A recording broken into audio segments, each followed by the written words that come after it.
ഒരിക്കൽ ദേവന്മാരെ പോലും തോൽപ്പിച്ചൊരു പക്ഷിയുണ്ടായിരുന്നു. പക്ഷേ അതിന്റെ ലക്ഷ്യം ശക്തിയായിരുന്നില്ല, സ്വന്തം അമ്മയെ രക്ഷിക്കുകയായിരുന്നു.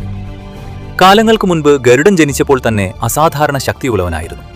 പക്ഷേ അവന്റെ ജീവിതത്തിൽ ഒരു വലിയ ദുഃഖമുണ്ടായിരുന്നു. അവന്റെ അമ്മ വിനത.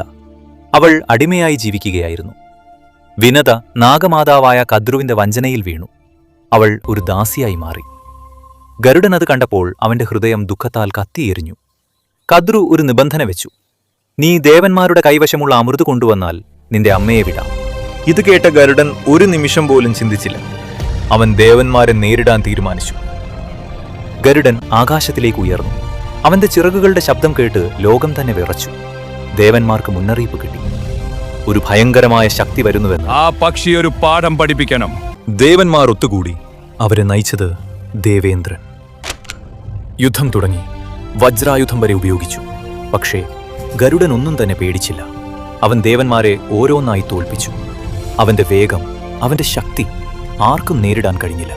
ഇന്ദ്രന്റെ വജ്രായുധത്തിന് പോലും അവനെ നിർത്താനായില്ല. അവസാനം ഗരുഡൻ അമൃതം കൈവശമാക്കി. ദേവന്മാർ തോറ്റു.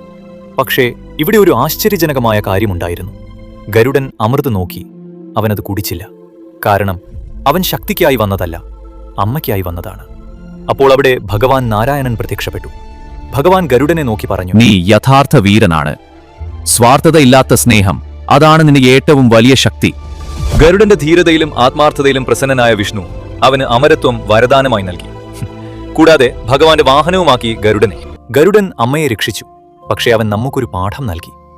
സത്യമായ ശക്തി മറ്റുള്ളവരെ രക്ഷിക്കാൻ ഉപയോഗിക്കുമ്പോഴാണ്. നിങ്ങൾക്ക് ഈ കഥ ഇഷ്ടമായെങ്കിൽ ഇനി വരുന്ന രഹസ്യകഥകൾ കാണാൻ ചാനൽ സബ്സ്ക്രൈബ് ചെയ്യൂ.